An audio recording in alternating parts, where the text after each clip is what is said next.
Good afternoon, everyone. My name is Kim Fremsdorf, and I am the Division Deputy Director of the Federal Initiatives Team here at the Department of Economic Development. We've brought you here today to introduce to you the ARPA, American Rescue Plan Act nonprofit grant program. As many of you may know, the state of Missouri received several $billions in ARPA grant funds. These are federal funds to help communities, businesses, nonprofits, all the different groups recover from the COVID pandemic. A little over 500,000 of those dollars, I'm sorry, 500 million of those dollars came to the Department of Economic Development, and the Missouri legislature set aside 7.5 million for a nonprofit grant program. And so what we did when we went to create this program is we tried to be very intentional in making sure that we were getting the best application fit for the nonprofits who were still out there struggling. And what we did was earlier this year, we put out a nonprofit grant draft guideline. We asked for feedback from nonprofits across the state via survey. And we also, back on March 9th, held a focus group with a number of different nonprofits from across the state. We took all of that feedback and have come up with this nonprofit grant program to help you all continue to recover. We know that a lot of you are serving more clients and struggling with donations, so hopefully we're able to help out a good number of applicants through this program. So our program administrator is Cody Dalton. I'm going to hand it over to Cody now. But if you have any questions, feel free to pop them in the chat while Cody's going through the slides. And if we didn't get any of your questions answered, then we'll have a Q&A session at the end. Over to you, Cody. So thanks everybody for joining us today. A quick look at our agenda. We're going to start off with the nonprofit grant program interview. Then we're going to have a look at the eligible entities and the appropriate use of funds. We will then go into some details on the application preparation. And then Adrian will have a live look of the grant application and the vendor input form. And then we will finish with some questions and some open discussion. All right. Grant overview. Program is intended to support 501c3 and 501c19 nonprofits to serve disadvantaged, vulnerable, or at-risk populations. Last year, the Missouri General Assembly appropriated $7.5 million to this program, and it is funded through the state and local fiscal recovery funds, or the SLFRF, which is authorized by ARPA. And then one very important note is that these program funds will be awarded to eligible applicants on a first come, first served basis. And the grant application window will open on May 31st. Eligible applicants are 501c3 and 501c19 groups, which serve disadvantaged, vulnerable, or at-risk populations who have experienced a negative economic impact due to the COVID-19 pandemic, are registered and in good standing with the Missouri Secretary of State's office. And then finally, they need to be Missouri-based. What that means is that the grant applicants must be incorporated in the state of Missouri, and at least 51% of its services take place within the state. And there at the bottom, I have a note that says, please refer to the program guidelines for a full listing of the eligibility criteria. Population served, we're going to take a little bit of a closer look at what it means to serve a disadvantaged, vulnerable, or at-risk population. These include, but are not limited to, homeless individuals or households who are living in poverty or are experiencing food insecurity, victims of abuse, displaced children or children in foster care, individuals with disabilities and or chronic illnesses, elderly populations, migrant populations, and minorities. Ineligible applicants: nonprofits who are holding a 501c3 or a 501c19 IRS tax exempt status. Those organizations which are a C3 or a C19 status, but are hospitals or hospital foundations, schools and school foundations, and that includes public schools, private schools, and charter and schools, and post-secondary education institutions and foundations. Also, it includes for-profit businesses, governmental entities, individuals, entities that are debarred or suspended from receiving federal funds, entities that are permanently closed or are currently involved in a bankruptcy proceeding. Now we will move on to the allowable use of funds for the grant program. This program utilizes a grant to beneficiary framework, which is different from a grant to a sub-grantee. This particular use of funds can be used for recipients' operating expenses, which include but are not limited to payroll and employee benefits, rent or mortgage cost, utilities, inventory and supplies, unemployment insurance, professional licensing costs, and licenses and permits.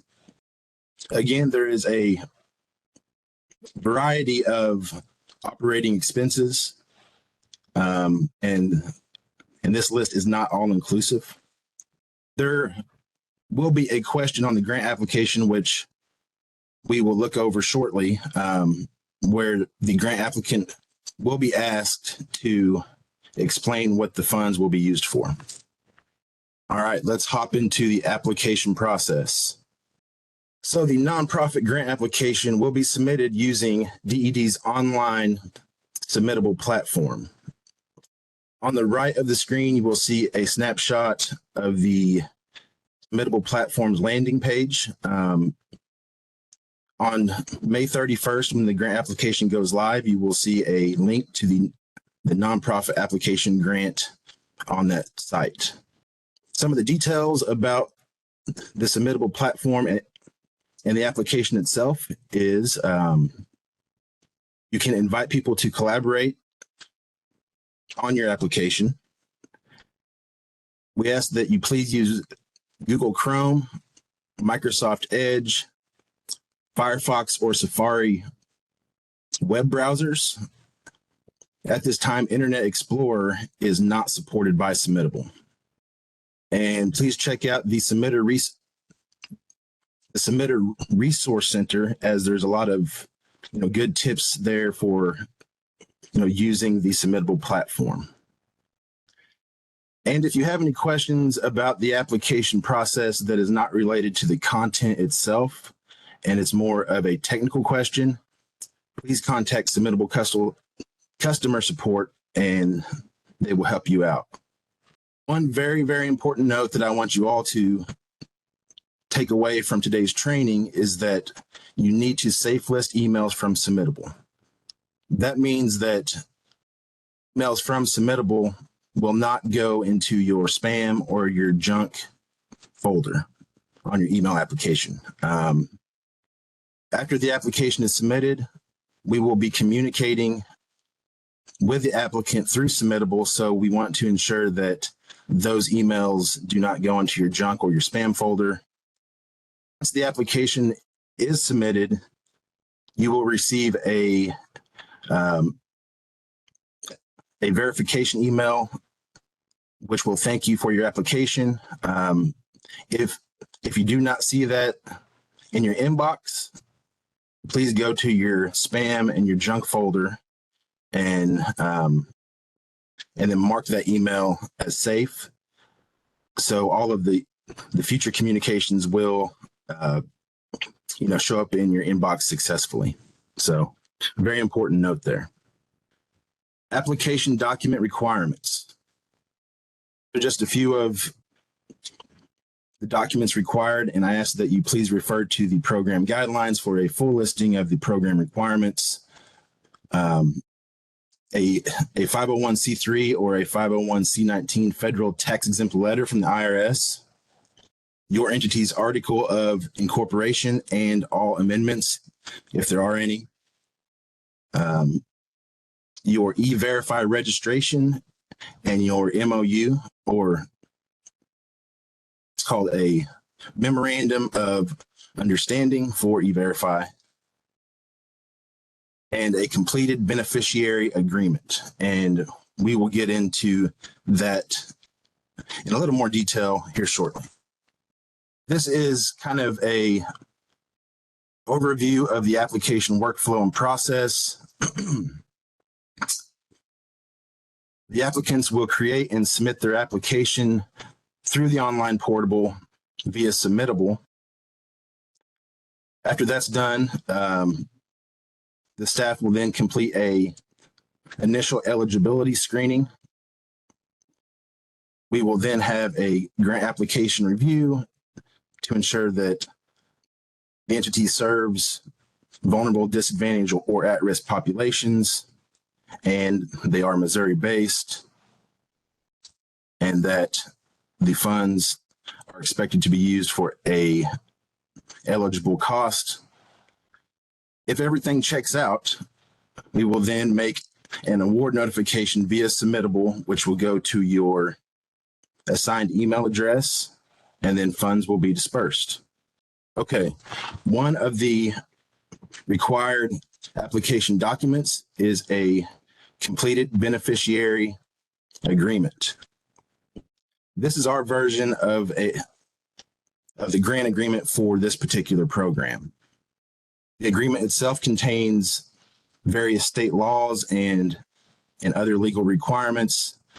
It provides definitions to key terms regarding ARPA, SL, FRF programs. It identifies allowable usage of grant funds, as we discussed previously, and it explains record retention requirements for the program. One important note that we have seen on our previous grant programs, so I wanted to kind of call this out here specifically. The entire agreement, which includes all the pages, must be returned with the application. The first page must be completed and filled out. There's some identifier information on that form, and that the grant applicant's entity name must match on the beneficiary agreement and on the grant application itself. They must match. So don't use like a DBA doing business as name for either the agreement or the application. Another piece of the required application documentation is the E-Verify MOU. These three snapshots kind of identify what we are looking for. These are available online, assigned to each entity, and these MOUs must be electronically signed on the final page. If you look closely there on the farthest one to the right, you can see there at the signature, they must be electronically signed. So now we are going to go on to some like live presentations of the vendor input form and the grant application itself. I am going to throw it over to Adrian Shedzinski, a grant compliance officer with Federal Initiatives. Adrian, if you can hear me, you can take over. Yeah, hi everyone. We're just going to go over the vendor input form. This is an important form that will be part of your grant application. However, this is only applicable to those without an existing Missouri vendor ID number. So if you've recently done business with the state or you received a different grant elsewhere, you might already have a number. So therefore, this application will not be necessary. It is pretty concise. However, it is compact, so it's pretty easy to miss something. So we're just going to go over it really quickly. It starts off pretty self-explanatory, the name and address as shown on the federal tax return. So you wouldn't indicate like a doing business as or otherwise if it's not how it shows up on your federal tax return. Next part is optional. The remit name or address if different from above might not apply in any situation. Comments you can leave blank as well. It's not applicable if it's not applicable. On the right side, we'll ask for your federal tax ID number. Social security number will not apply in this case. You would need your entities or organizations, FEIN, your type of entity. This next part would be if you're new to doing business with the state, you would have to indicate, yes, that is a required question for us to be able to process this form. Otherwise, if you do need to update something, there's an option for no, but updating existing information. However, if you have our number, again, as I mentioned, and don't need to update anything, you don't need to fill out any of this. And if you do changing, there's options for date of changing all that. Next part is regarding your family member serving the U.S. Armed Forces. That's an optional question. You don't have to answer it or leave it blank, and we wouldn't take any action on it.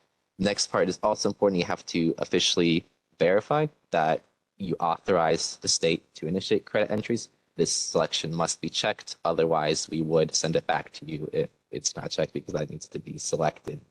The next part is the signature. So on this form, we do require wet signatures. So if you have, for example, like a PDF editing tool that use electronic signatures, we wouldn't be able to accept that. You would need to fill out this form. You can fill it out electronically, but whenever it comes to signatures, you do need to print it off and do a wet signature with preferably blue ink, but we don't enforce it has to be that color, as well as the name, title, email address, telephone, and date. This would be of your authorized representative, so someone representing and able to sign on behalf of the entity applying. There is 2 locations to sign, though. So we've seen in the past a large issue with not seeing at the very bottom. There is another signature required under the certification for the IRS regarding backup withholding. Both these signatures do need to be signed and be a wet signature for us to accept this form. The last part is you wouldn't have to fill out. However, this does have to be filled out by your financial institution. So it would require the name and address of the financial institution, the account number, routing number, name on account, if it's a checking or savings account, and then the representative of the financial institution will have to fill out their information and sign it as well. And again, this does have to be a wet signature. And we do have to point out that this is not a standalone document. It is an appendix to the beneficiary agreement. So every applicant will fill out the beneficiary agreement. However, if you need to register for a vendor input number, you will also fill out this appendix at the very bottom. Otherwise, you can just leave it blank. And there are instructions on the beneficiary agreement because there are signatures on that form as well that have to be wet signed. So you'll fill out the beneficiary agreement and the appendix, if applicable, print it off and then sign it. And the beneficiary agreement does have to be notarized, as we'll cover later on. And that is the last slide we have. However, we will go ahead and go over some of the application questions as we have them right now. So if I can request sharing of the screen. Thanks, Adrian. While you're working on that, I do want to chime in. I just gave some incorrect information on the beneficiary agreement. The correct form is out there and you can link to it. It is on page 5 of the guidelines. To be able to fill out that form, you have to download it and then you'll get the fillable version of the form. That goes the same for all of those forms, but all of those links should be working. If you're having problems with all of them, then you may need to try a different browser, but those are available and fillable. See page 5 of the program guidelines for all the different forms and the beneficiary agreement. I'll reiterate that this is a first come, first serve grant. So the application will be through the site that we use, Submittable. you are able to create a submittable account before the opening application. So if you wish, you can go ahead and create an account on Submittable prior to that May 31st date. There will be an option to select to apply for the nonprofit grant program once it goes live. It will provide some introduction, some additional information that you just received from this presentation. And then it goes into the questions. So the first part is also relatively self-explanatory. It's just general information about your entity. So the name, its full legal name, as it is registered with the Secretary of State's office. There is a separate option for the DBA if it's applicable. You can leave it blank if it's not applicable. Your FEIN, your Missouri tax ID number, whether you're a 501c3, 501c19, or other entity. And then you will need to submit the tax exempt letter from the IRS. So it'll be a copy of the full exempt letter for verification. Next question asking is if you're a chapter or affiliate of a larger organization. If you put yes, it will bring up a new selection. You'll see this application is dynamic. Depending on the options select, you might have other questions that you need to answer. So for example, if you are an affiliate or a chapter of a larger organization, you'll indicate yes, and it will also ask you for the full legal name of your parent organization. And just to clarify, whenever you submit something, it can be in various forms. It can be in a doc, a PDF. You can take an image of it if you're able to. Oftentimes, because we need if it's multiple pages, it might be kind of hard to take an image of it. So you can also scan it and upload it any form that you might have it as. So asks if you're Missouri based or if your organization is Missouri based. And again, we discussed the criteria for that earlier, and it will also be repeated in the application. Your NICS code, if applicable, your mailing address, or your organization's mailing address, physical address, your website, phone number, and then also the date that your organization was incorporated within the state of Missouri. So you'll put in a date, and you will also upload your current articles of incorporation, including any amendments that might have been formed since the initial creation. So next is primary contact. Whenever you submit an application for your organization, the individual that filed the application will be the individual that we can keep in contact with. We send messages through Submittable. So therefore, it will be forwarded to your email. However, you can respond to the message in Submittable and read it there as well. But we have your primary contacts. If it's separate, that if we do need additional questions to call out for more information outside of Submittable, and then your authorized representative. So this can be the same individual if you're the authorized representative and also the primary contact. However, this individual is they have the official permission to sign all application-related documents and has legal authority to represent the applicant in this grant and other dealings. And it might just repeat it if it's the same individual from before. All right, so finally, we reached the narrative portion of the application. So it will require some typing on your part at this point. So we know everybody's passionate about the work the organizations do and the people it serves. However, for this grant, we did set a word limit. This usually is around a few hundred words. So as you can see, it's 500. You could potentially change it, but there will be a word limit for the narrative questions. We start off with the description of the services provided by your organization. This includes nature and type of services, frequency, duration per individual served, the service area, if there's a geographic area, and other applicable explanations to provide us insight basically on the work being done by the organization that's applying. And then there's an explanation of how the funds will be spent if you are awarded. And again, part of the criteria is that it must be used for operating expenses. So we do provide some examples down here, as well as in the presentation we just had. However, it is not exhaustive for operating expenses. All right, so the next part, everybody might have some questions about. So it's regarding the individual served. So the first one is a binary answer. Are 51% of the total number of unduplicated individuals served by the applicant considered to be disadvantaged, vulnerable, at-risk Missouri residents? So we provide some examples here. Again, this is not exhaustive, and there actually is more examples that we provide in the presentation we just had. Next is a description of how these individuals served at disadvantage, vulnerable, at risk. So this is kind of some of an explanation or justification of your previous answer. All right, and then so following are some prospective questions. So how many unduplicated individuals does your applicant expect to serve over the next 12 months? And this is total, so it doesn't just necessarily have to fit this criteria.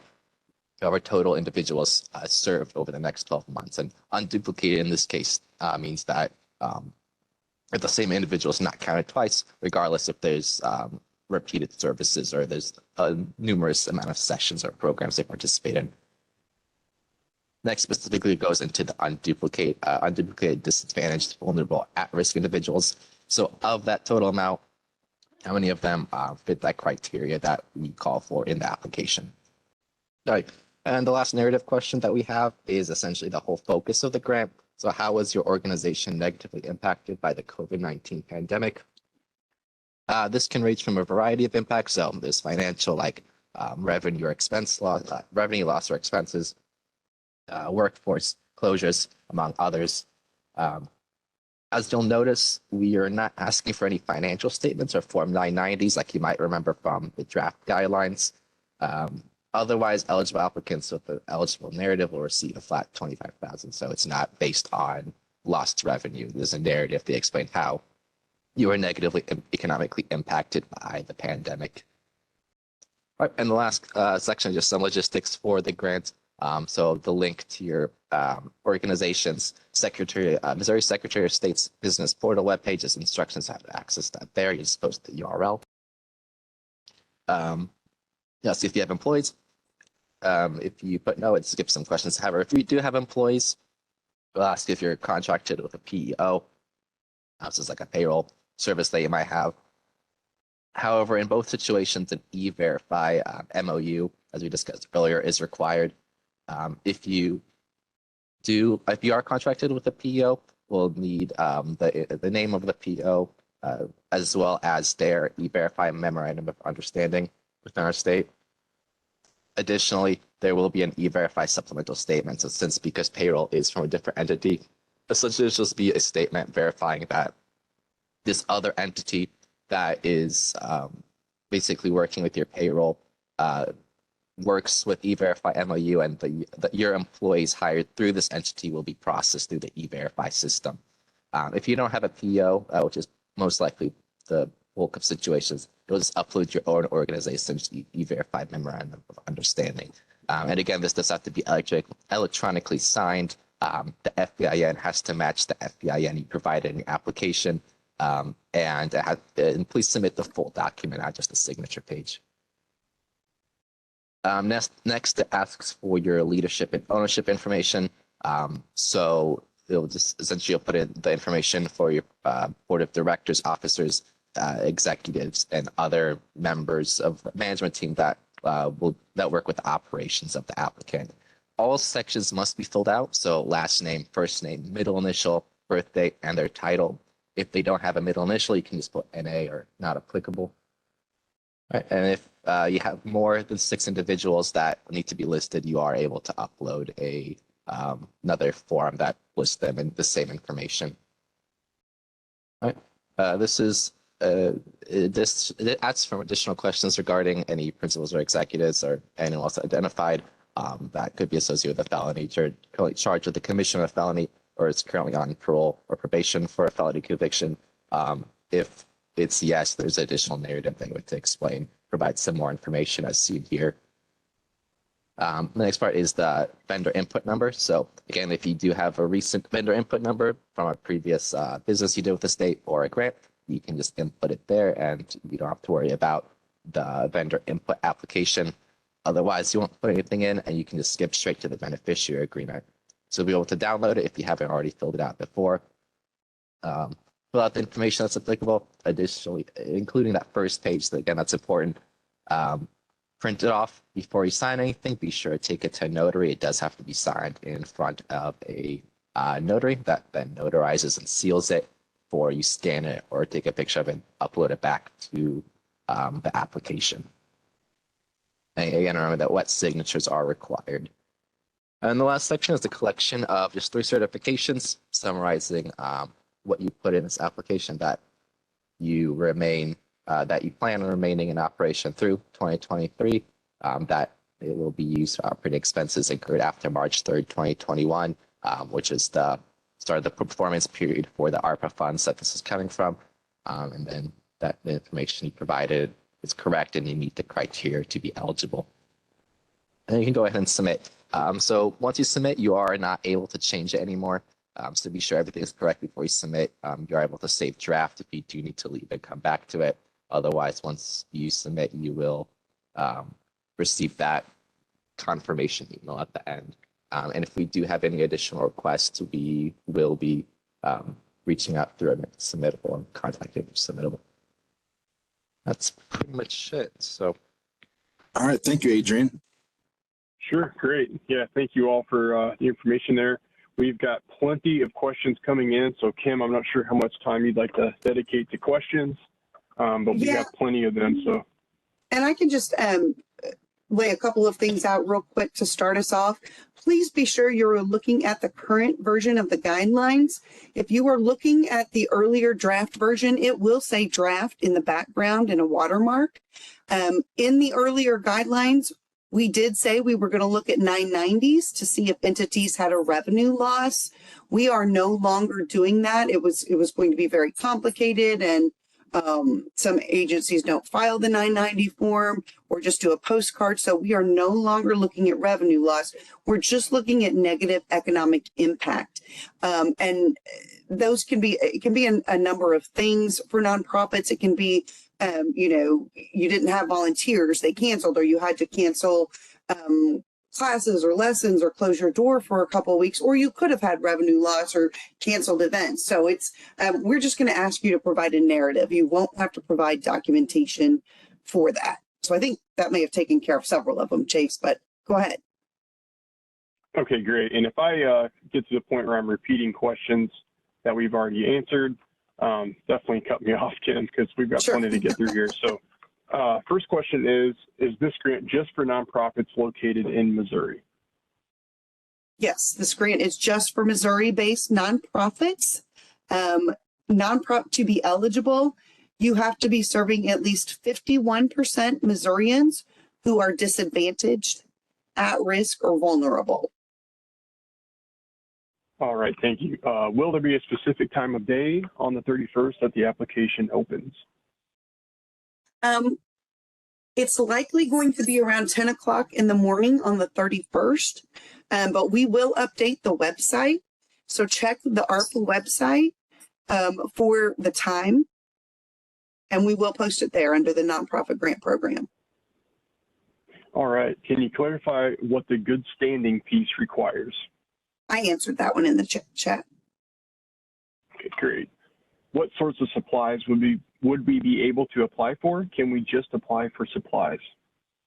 So any operating expenses that are your normal operating expenses, not capital expenditures, because you don't necessarily have those every year, but any normal operating expenses, any kind of supplies that you normally order could be funded with these dollars. Again, just, take another look at the beneficiary agreement. We've listed out those different expenses, but you should be able to fund any of your normal operational costs. All right, could you go over the thinking related to changing the upper limit of awards from $25,000 to $50,000? Or was it changed from $50,000 to $25,000?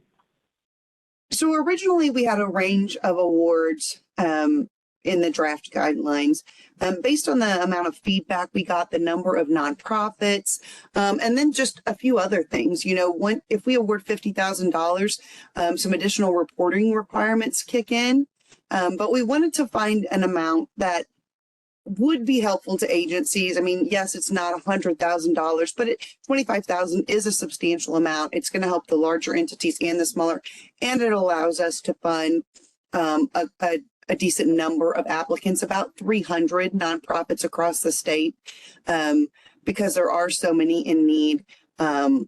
And we just have this limited 7.5 million pot of money. But again, a lot of it had to do with at 50,000, we kick in on some additional federal reporting, and we wanted to keep these at a lower range. So you didn't have to do the extra reporting. And so that we also felt comfortable not requiring a whole lot of backup documentation. So that's kind of where the 25,000 came from. Okay, awesome. Next one, could funds be used to provide transitional housing for victims of abuse? So I think that question's a little bit unclear to me. I mean, if you're talking about costs associated with providing services to transitional housing clients, yes, certainly. You wouldn't be able to use it toward construction costs or capital costs of transitional housing. Alrighty, thank you. Next one is, will we have a Word document of the application questions prior to the application open date so that we can begin working on the application? And I think we answered that. We had that asked several times and it's answered. Check the guidelines. There are only, and as you saw with Adrian going through, there's only a couple of narrative questions. They're short, they're not lengthy. I don't think any of them are more than 500 words. And a couple, that's absolutely the most, I think. So it's pretty short. There's not a whole lot to this application besides filling out legal name and some of those different numbers and stuff. Alrighty, thanks. Next one is, in regard to the allowable expenses, are capital expenses allowable? I think we covered that, Chase. Covered that one? Okay. Yeah. Next one is it only one application per email address via submittable? Correct. One application per email address, one application per entity. If you are submitting an application for multiple entities, you'll have to use different email addresses. All right, great. We did have a few questions on the beneficiary agreement, so hopefully that link is in the chat. I think we posted it several times. We did have a question though, Kim. What is a beneficiary agreement? So the beneficiary agreement is you'll have to read it and take a look, but it's basically just, like a contractual agreement saying that you're going to abide by these terms and you're going to use the money according to the federal and state rules that we've laid out in these guidelines and in that agreement. Okay, great. Next one. How do you prove your nonprofit has been negatively impacted economically due to the pandemic? I want to make sure we're eligible to apply. I think we talked through that already. Okay. Next one here. The draft guidelines contain the following language, but I don't see this line in the current program guidelines. Is that something that was addressed by the old versus the new? Yeah. Okay. Next one, if we already have an ACH set up with the state of Missouri, do we need to complete Appendix A in the beneficiary agreement? If you already have an ACH set up and you have a vendor number, I think, Adrian or Cody, correct me if I'm wrong, it's an 11 or 12 digit number, then you do not have to fill out Appendix A. That is correct, Kim. Thank you. Okay, next one is this a one-time grant opportunity or will there be future cycles? This is a one-time grant opportunity. All right, next one, will the term disadvantage apply to people living in rural areas without access to services like what we provide? Yeah, you'll still need to show that they are at greater risk or more vulnerable than the average individual living in that region. Okay. Is the beneficiary agreement required regardless of funding? The beneficiary agreement is required with the application. Okay. Would we still be eligible if we received employee retention credit funds? Yep, and I popped that answer in the chat. Okay, great. Someone was asking for the link to the leadership and ownership form. It's on page 5 in the guidelines. Just make sure after you click on the link, then you can download it and it will be fillable for you. All right, awesome. Next one, if the organization has grants from RAC or MAC, are they eligible or have they become ineligible? So the grants that we're looking at that make you ineligible are ARPA funding, ARPA grants that you received or expect to receive that came out of DED. like the community revitalization grant, if you're planning to receive tourism, you can still apply, but you're only going to be awarded one of those, tourism or this one. Keep in mind that you do have to serve disadvantaged people, so that does make a little bit of a difference. But yeah, it's just the DED ARPA grants that would make you ineligible. This one is regarding E-Verify. What if we are a 501c3 that has a volunteer board and no employees? We would not have E-Verify. Right, you don't need to do E-Verify if you are volunteer only. Okay. Next one, I'm not sure what this one may be referring to, but I'll read this one just in case. Can the forms be expanded? Yeah, I don't know what that means. Okay, that question was from Jackie. So Jackie, if you want to clarify that question, feel free to post that in the chat. Next one Number is of words. that relates to number of words. Is that correct? Oh, you mean like if there isn't enough space? Yeah, that might be what it's referring to, the number of space that can be used for responses on submittable, possibly. No, it looks like she said she couldn't see the forms as you were going through them in the presentation. So I think she just wanted to see if we were going to make them bigger. You can see all of those forms if you click on the links in the guidelines. You can go ahead and download them and take a look at them there. Awesome. Okay. Next one is my local economic development alliance has been saying we need to register with sam.gov. I'm not seeing anything on the guidelines about it. Is it necessary to register with sam.gov? And if so, No, why not is for that? this. Not for this program. We don't need sam.gov. Alrighty. Next one says clarification about eligibility in the guidelines. Let's see. It says it states the following, that this was not a group listed in the presentation a moment ago. Generally, an applicant that is otherwise eligible for funding under another ARPA programs in the state of Missouri will be ineligible for this program. So I think that's just related to use of our other programs. Yeah, if you received other DED programs, community revitalization grant, or anyone else, or any of our other DED ARPA programs, you cannot apply. You're not eligible. Alrighty. Next one I think you may have already addressed is the Mo tax ID number the same as the vendor number. Address that. Okay, next one, if we do work through the Missouri Arts Council and Regional Arts Commission, are we doing work with the state? Sorry, can you repeat? If you work with them, is that what it said? Yeah, I think this is kind of regarding previously working with the state of Missouri. It says if we do work through the Arts Council and Regional Arts Commission, is that considered doing work with the state of Missouri? If you received funding from the state of Missouri, if that's what you're talking about, like as far as for the vendor number goes, if you receive funding from them, you may already have a vendor number.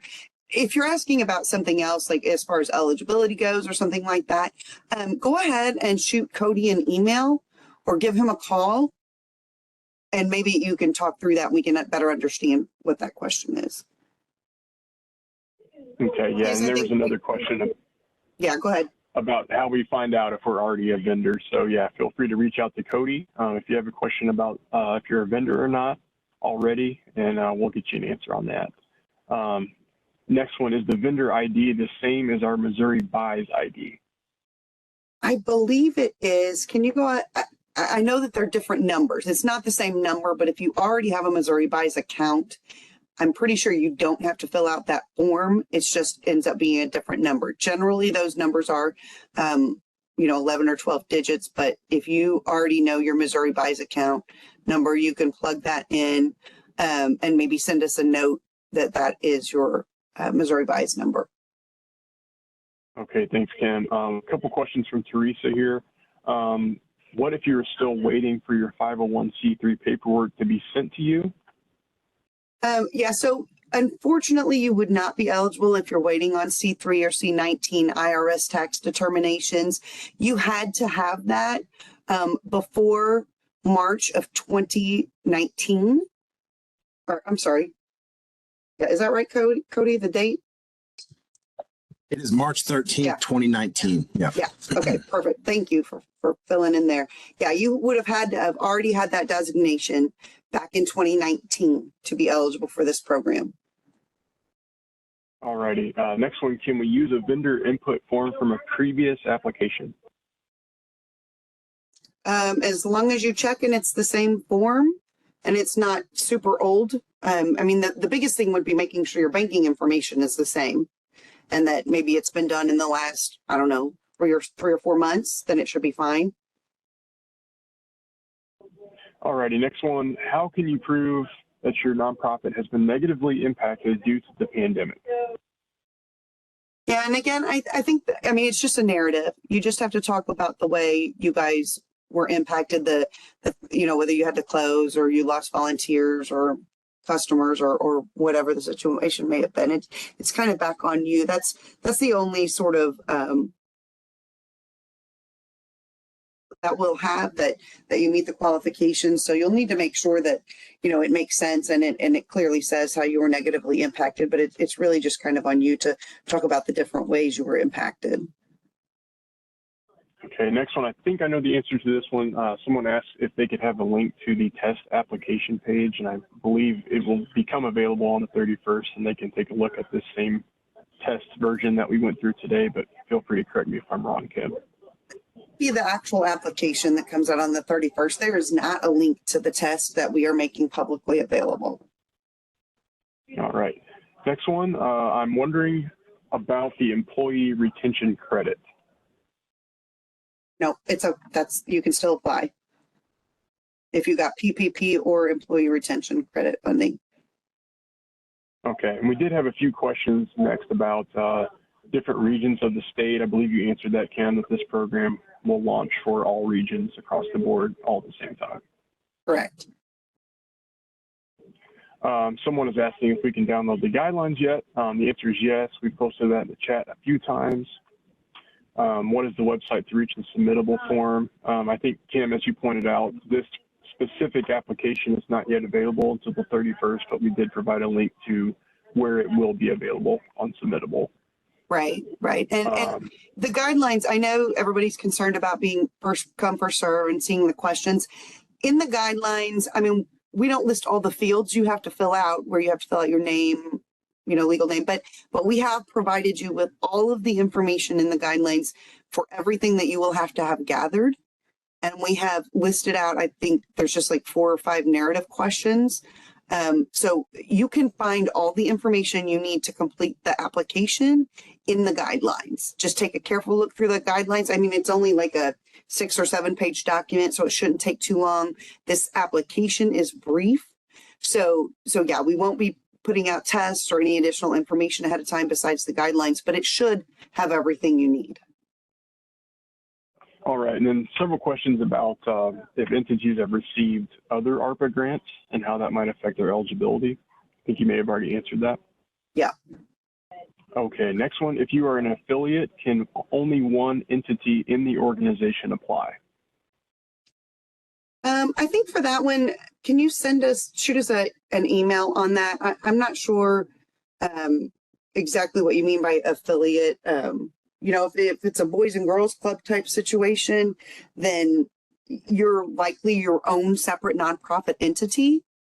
I mean, that would be the real criteria there, I think, is whether you're your own nonprofit entity. But I would say, just if there's some situation we're not thinking of, maybe email Cody with a few additional details about that and who you are, and we can get you a confirmed answer.